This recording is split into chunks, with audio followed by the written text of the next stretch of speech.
Hello बच्चों, let's read this question. Pacemaker is situated blank of the heart. तो pacemaker क्या है पहले ये जानते हैं और कहाँ पर होता है ये भी जान लेते हैं। तो आप देखते हैं ना, हार्ट जो होता है, हार्ट के अंदर कुछ स्पेशलाइज्ड कार्डियक मसल होती हैं जिनको हम नोडल टिश्यू कह देते हैं। Nodal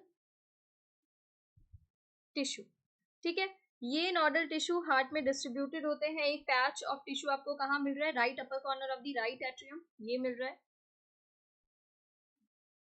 right upper corner of the right atrium, जिसको हम कह देते हैं साइनोएट्रियल नोड और एसए नोड, ठीक है।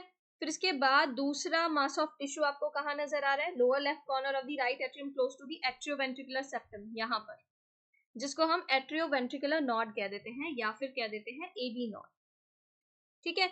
ये एबी नोड कंटिन्यू करती है from the atrioventricular node which passes through the atrioventricular septum to emerge on the top of the interventricular septum और immediately divide करते हैं राइट और लेफ्ट बंडल में, ठीक है। ये जो ब्रांचेस हैं, ये ब्रांचेस क्या बनाती है? माइन्यूट फाइबर्स बनाती हैं through out the ventricular musculature, जिसको हम पुरकिंजे फाइबर कह देते हैं। यहां से निकल रहा है bundle of His, right and left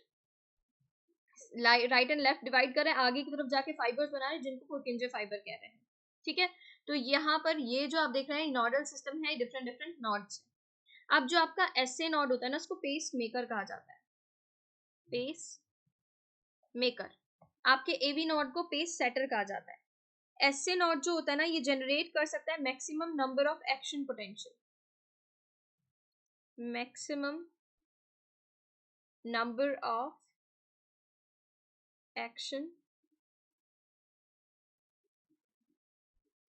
potential, जो कि 72 to 75 बीट्स पर मिनट है, ठीक है। ये हो जाता है और ये रिस्पॉन्सिबल होता है for initiating and maintaining the rhythmic contractile activity of the heart, इसीलिए इसको पेस मेकर कहा जाता है, क्योंकि यहीं से इम्पल्स और मैक्सिमम एक्शन पोटेंशियल जनरेट हो रहा है। फिर आगे जाता है एवी नोड के पास bundle of His, right and left bundle branch, और उसके बाद पुरकिंजे फाइबर। और ये पूरा किस लिए हो रहा है? कॉन्ट्रैक्शन कराने के लिए, ठीक है। तो पेस मेकर कहाँ मिल रहा है? In the wall of right atrium, on the inter auricular septum, ये इनकरेक्ट हो जाता है। ऑन इंटरवेंट्रिकुलर सेप्टम, ये भी इनकरेक्ट है। In the wall of left atrium, ये भी इनकरेक्ट है। कहाँ मिल रहा है आपको? In the wall of right atrium. Right atrium में भी कहा? Right upper corner of the right atrium. Option A यहाँ पर करेक्ट है। इसके regarding information new NCERT class 11th page number 199 पर गिवन है।